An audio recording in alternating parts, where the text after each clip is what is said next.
Hello everyone, in this video we're having our first look at Shooter 2. I absolutely loved Shooter 1 and created some videos covering it, even an entire series. However, there are also quite some problems with Shooter 1, ranging from different weapon types to not having proper first-person support. Shooter 2 is aiming to address these issues but also expand on some new fronts, including magical attacks, which is an incredibly welcome addition. So let's dive into everything Shooter 2 has to offer. So here we are in the project. So we've got a ton of examples and let's get started. So first off is the basic third person. Now what I like that right off the bat it addresses one of the bigger complaints of Shooter 1 was fully automatic weapons. And yeah, we've got full auto weapons here. Yes, you can also single shoot. And yeah, you can just, full auto shoot around, which is awesome. So we'll inspect how the weapons are made in a bit.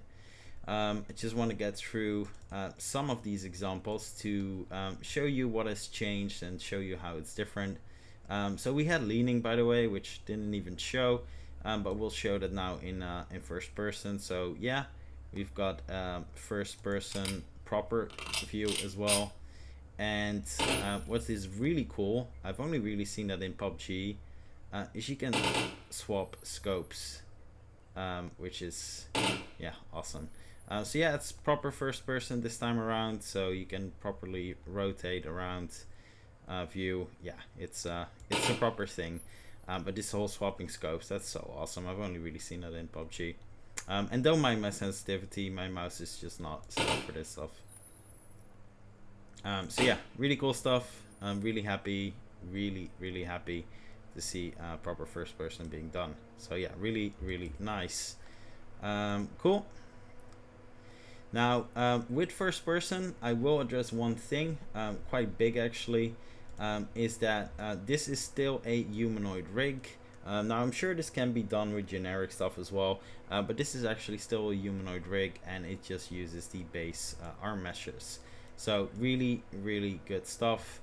That removes a lot of limits for most people when it comes to the character models they can use. So yeah, really nice to see that.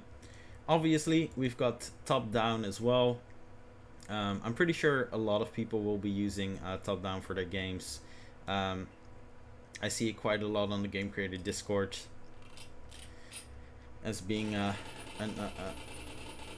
one of the views that is used a lot, and I'm not gonna lie, it's awesome. It just works really well. So yeah, you'll see those shell casings around as well. Really like that, a nice little touch. Now when it comes to rotating around, and we'll see that in well, you'll see it like this as well. There's no animation set up for that because it's normally quite complex. Luckily there's a really easy tool by Flint Possible that allows for the proper animations for rotating that lower body. So yeah, we'll definitely be using that in videos. So yeah, really cool stuff. This one came as a surprise a bit, reminded me straight away of Shadow Complex, a game I absolutely loved on Xbox 360. Yeah, it's I'm sure there's a lot of side-scroller shooters like this. Maybe there isn't, I actually don't know. It just reminded me of Shadow Complex, which was definitely my one of my favorites of the 360 generation. And yeah, I'll admit I don't play a lot of side-scrollers because normally that's not really my thing, but straight away I wanted to make a new Shadow Complex when I saw this. Yeah, really cool stuff. Now let's get into some of the more different scenarios. So this is definitely one of the less conventional. Yes, this is also a weapon setup. So this is the flashlight, and yeah, it's a really cool example. I like seeing it, especially if you're doing your horror games. This is pretty cool, but it's nice to see the general flashlight effect. And what makes this a shooter setup, of course, is definitely going to be part of the aiming, which is quite difficult to do otherwise. using the AK system. So yeah, really, really cool stuff. Definitely did not expect to see this one. Really nice. Now, speaking of some of the less conventional things, which is just really cool, and for this, I don't imagine a lot of multiplayer shooters using this. So this is weapon jamming, and it already jammed. And you can set these probabilities, and we'll have a look at that. Right now, the probability is set at like 35%, so that's really high. But yeah, such a cool mechanic to have some jamming in there, and really nice animation work, by the way. So yeah, really cool. We'll have a look at how all of this works in a bit, because surprisingly, that's one of the things I love so much, is that it is quite a familiar and simple setup. Familiar is in that the weapons are set up quite similar to how Melee 2 works. Similar, obviously not the same. There's a lot of differences, but you'll get the feel of it straight away.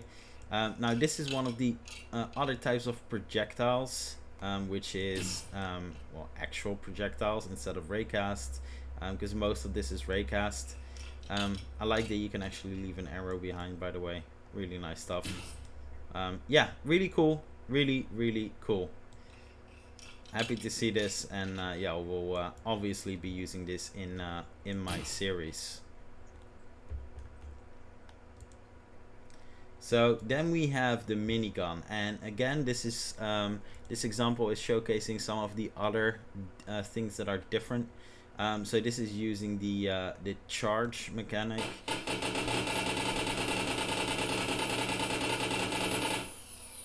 As you can see, it needs to charge up. Incredibly cool. Love a minigun.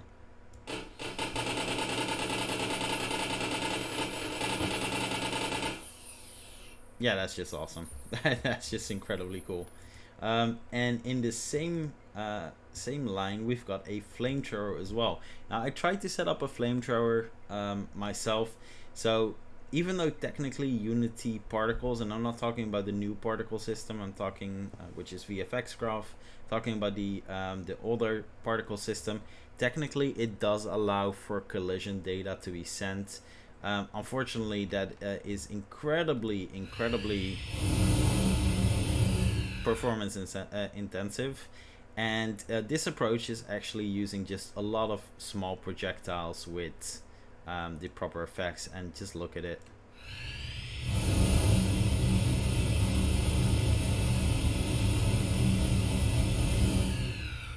I mean, how cool is that? That's just awesome. Really great solution as well, because yes, this when it comes to performance, this is so much better than actually using the particle effects themselves, which isn't really future-proof these days anyway, because of VFX Graph. So yeah, really nice solution.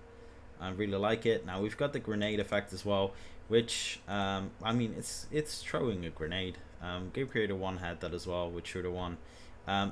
But obviously, the important thing with the grenade is going to be the area of effect, impact, explosion, which we'll be using for a lot of magic stuff as well. So yeah, really nice. Here we have something addressed from Game Creator 1 as well, which is the multiple projectiles, in this case meaning the shotgun. Yeah, really cool animation, by the way. This is so nice. Love it.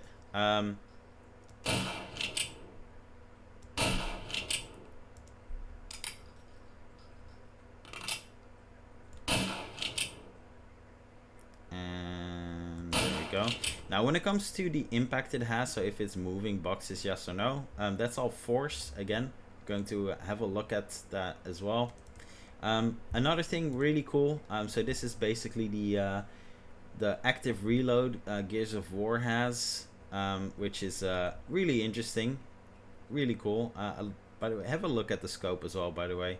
Really nice touch, really good shader. You'll need to install shader graph for that, but it doesn't matter which render pipeline you use, shader graph will work.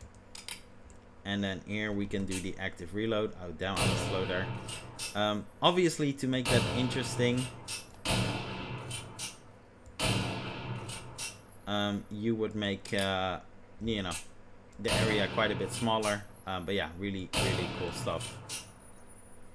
So again, we'll have a look at how that all works.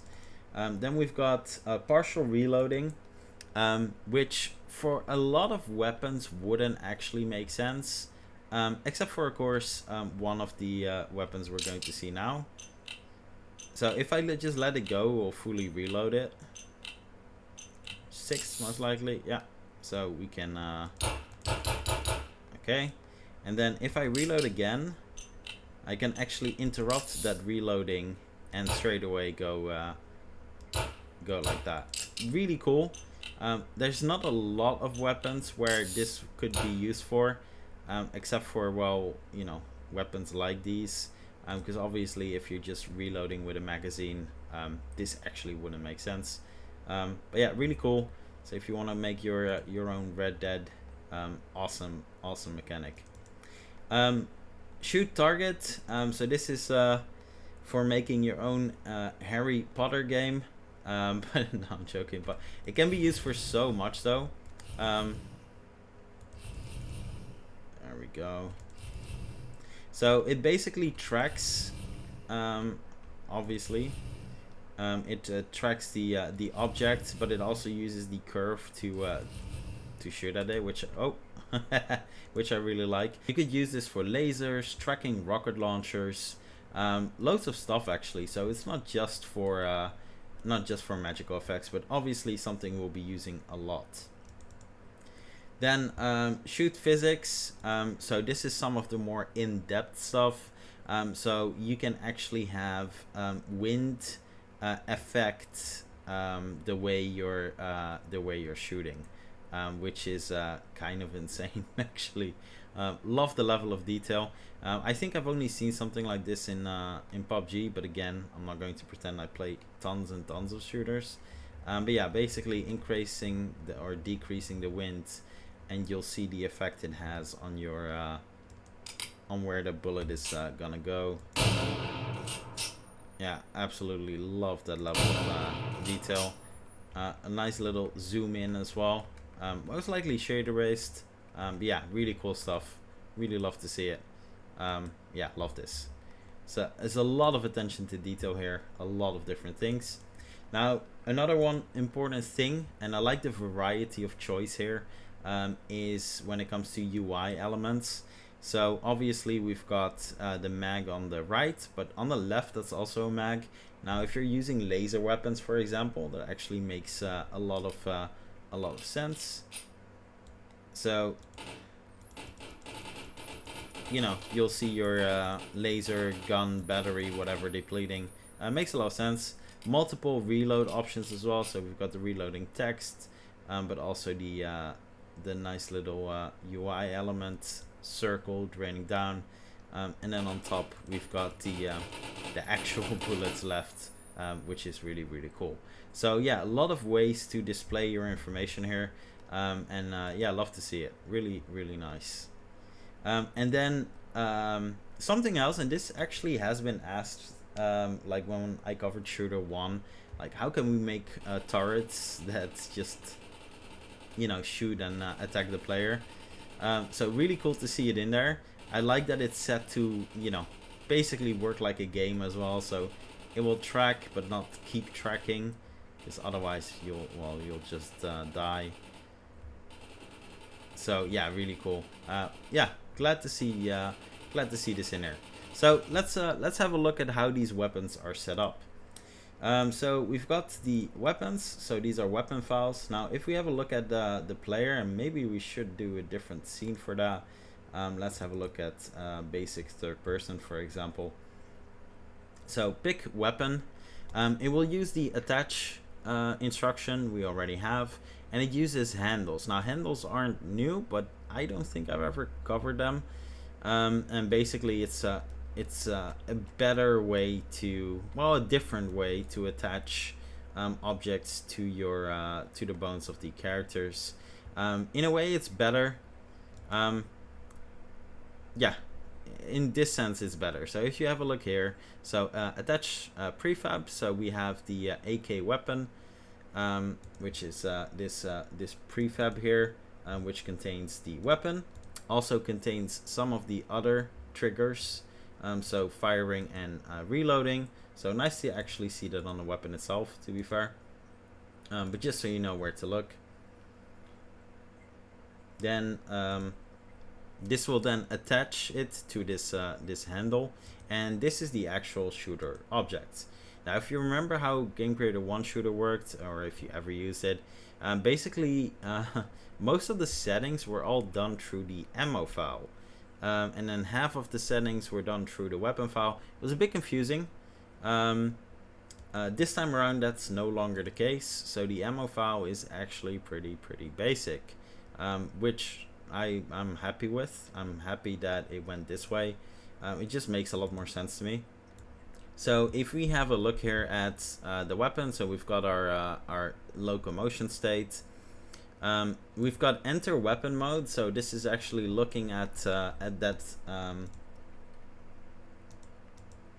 that prefab I showed you earlier. So the actual weapon, the trigger, the model, etc. So yeah, again, quite similar to how it worked in works with melee, actually. Just incredibly similar. So yeah, really nice nice to see that. We've got the sides, so yeah, so have a look at it. But yeah, it feels really melee 2-ish, which is just really cool. You can open it up like this as well and just go straight through it to it. So when it comes to the settings here, obviously magazine size, auto reload, yes or no, the muzzle, which you can tweak and you'll see the effect straight away. So yeah, again, really melee 2-ish, which I love to see. Projectiles, cartridges, all of these settings. Obviously, this is the really cool change. So Shooter 1, just for reference here, had single and burst, and that was it. So yes, you could still do charge as well. It just worked really differently. It's really simplified. But yeah, it's such a much better setup. Okay, so we've got fire rate, animations. Now, one of the nice things here is that you might have noticed that you know, when we were shooting, we had the recoil, gun was going up and down. Normally you need animation files for that, and that is fine if you have them for every single weapon. What I love is that you don't actually need to use that here. So there's a different setup with using IK for in order to do that when you're shooting normal weapons like these, which is really nice. Saves some time, some audio files, but all of that is fine. So projectile, this is one of the bigger ones, of course. So are we using raycast, which is, you know, really reliable? But if you're using slow motion in your game, which not a lot of people will do, then you'd rather want projectiles.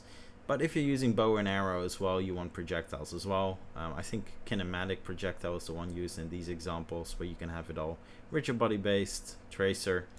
So yeah, tons of options there.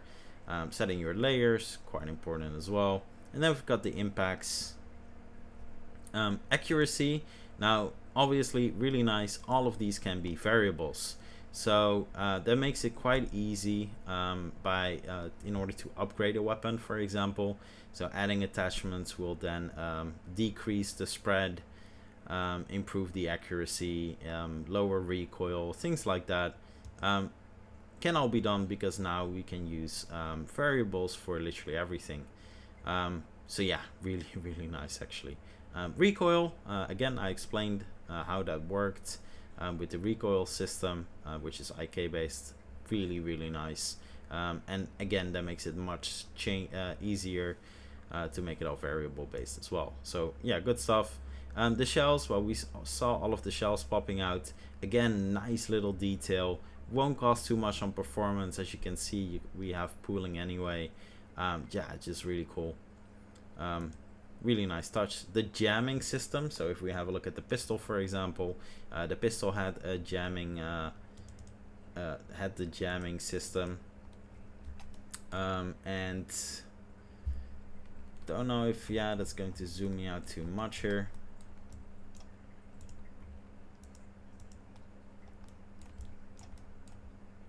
There we go. That's a slightly better look. Now, by default, the chance, obviously for demonstration purpose, you need that. Chance to jam is 35%. You would never use this weapon if that would be the case, because that's the most unreliable gun ever. But having that in there at, say, I don't know, even like 5% in a single player game can be really, really cool. Such a nice realistic touch. And I would even keep the animation. The animation is just perfect for it. So really nice stuff. So we've got all the sights as well. So yeah, tons of different sights for aiming, for different scopes. Have a deep dive once this is out on how that works, but it's really nice because it allows you to basically use different sights, as we saw on the assault rifle, which is really, really cool. And then in general, I think it's worth mentioning that we literally have events for everything, and I love that. I love that I'm able to select an event on pretty much anything that can happen here. Just really, really good stuff. So yeah, really cool. Really nice to see. So yeah, that's basically it for the overview here. Now obviously there's a lot more that comes to it. We've got force, the impact, if boxes fly away or not. So there's so much to it. But I'm just glad to see so much addressed from the issues with Shooter 1. Honestly, this is one of the biggest changes I think so far I've seen in modules, except for maybe dialogue, which is drastically different as well. But yeah, this is such a big change, and I'm so happy to see it so similar to how Melee 2 works, and that becomes interesting as well. So you can actually combine Melee 2 and Shooter 2 to some degrees as well, especially when it comes to magical effects. We'll dive into that in a video in the created game series. But yeah, it's going to be really cool combining these especially for magical effects, using those projectiles while still using the really cool animations. So yeah, I'm really looking forward to trying all of that out. But yeah, overall I'm incredibly impressed. This is definitely a bit more than I expected it to be, and yeah, there's just so much we can do with this. So this will be out really, really soon. I'm incredibly grateful for having the opportunity to have this first look here and already see how all of this works. Because yeah, this is impressive. There's a lot to it, but to be fair, this is actually going to be quite a bit. I think this is going to be quite a bit simpler to set up than Shooter 1, even though it has so much more. Because Shooter 1 got quite complex with having all of those different files. And but I'm using Melee 2 a lot, and I feel right at home with this. It's such a similar setup. So yeah, really nice to see. And yeah, looking forward to the release. So that's it for this video. Thanks for watching, everyone, and I'll see you in the next one.